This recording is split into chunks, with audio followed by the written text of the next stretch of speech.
فلبينيات على اغنيه من بتوعي واقفين عاملين يرقصوا ورا. كنت ببص له كده قلت له هو انت يعني قايل لهم ان انا جايه فبتجاملوني؟ قال لي الاغنيه شغاله من الصبح حفظوها وعمالين يرقصوا عليها مش فاهمين بتقول ايه.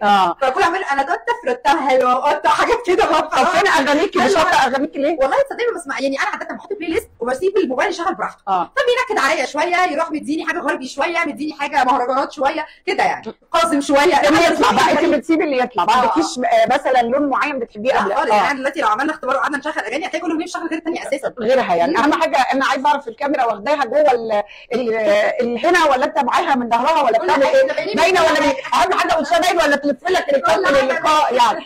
نرجع بقى واقول بتول عرفه عملت مع بتول مع ايتن اجمل الاعمال.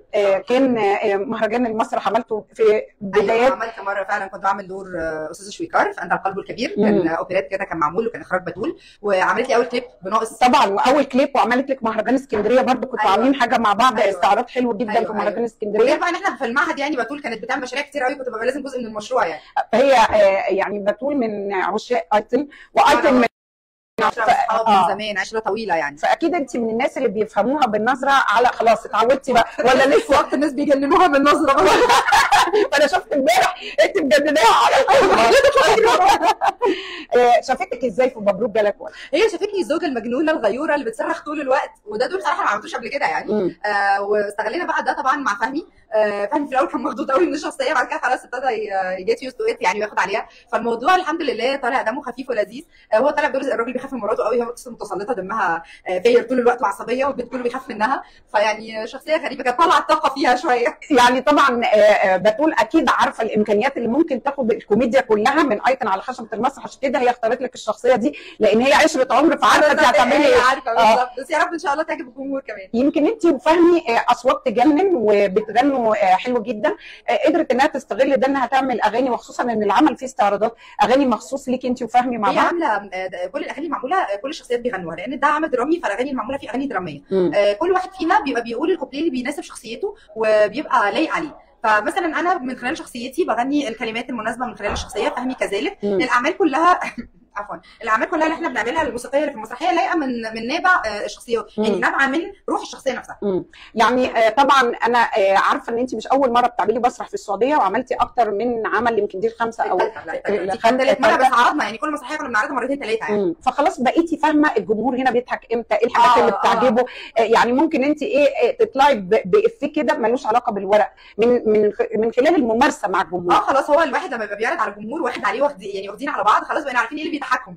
فممكن حاجات تيجي على الهواء بتضحكوا فنروح مثبتينها بقى على طول، فاهمه. البروفات في معاكي الكوميديانات زي ما بيقولوا صيع خشبه المسرح، ويحبوا قوي يخرجوا على النص. بتعملي ايه معاهم لما تلاقي ان في مثلا الافيه خلاص حبك وخرجوا على النص ومش ده الكيو اللي انت هتخشي منه؟ لا انا ما بيفرقش معايا خالص. حتى يبقى بتقول تقعد تقول لي بدريه واستاذ تيجي استاذ محمد محمود، يا جماعه انتوا كوميديانات جامدين، بس روحوا ان الناس بتستلم منكم كيو. اقول لهم قبل ما تيجي انت مالك، سيبيهم يقولوا اللي هم عايزينه، انا هستلم اي حاجه. انا حتى لو عايزه كيو انا هخش انا هستلم وهرجعك تاني. يعني في ناس بتقلق بتتخض تقول لك مثلا بتتخض علينا ان احنا ممكن نتفاجئ فما يبقاش عندنا رد فعل سريع. انا دي مش عندي، لان انا وانا في المعهد كانوا بيمرنونا حرفيه، بلس انا الحمد لله ببقى مركزه قوي في العرض، فبعرف اجيبك واوديكي، يعني اعرف اخدك من حته واوديكي في حته عادي. ولو حته كريتنا فيها ضحك على الهواء ده اخر همي. بالعكس ده انا ببقى سعيده، بتبقي مبسوطه بتخشي معاهم وتكملي افيهات وكده. واليوم اللي بعده تلاقيني رستقت معاهم الافيه وفرشت لهم من الاول، فالدنيا بتبقى لطيفه. انا كل يوم معاكي عايشه مع اولاد عابد قلبين الدنيا، وشكلك داخله هتدمري عيله عابد دي،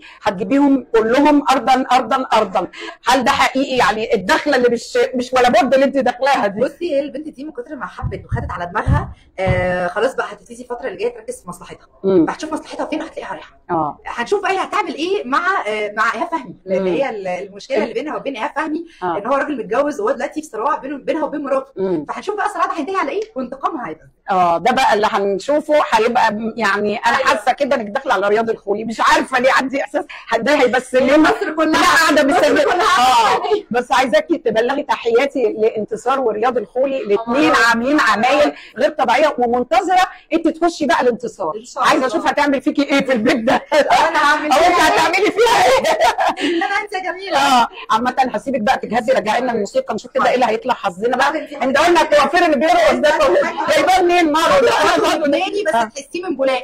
مارو تعالى يا مارو برضه ده فظيع. دونت لاي تو مي هتلاقي اغنيه ثانيه دخلت حاجه بقى دي دراما جدا. بصي انا مش هقول اللي بعدها هتلاقي عم بتغير نانسي عجرم بيعيش مع بعض.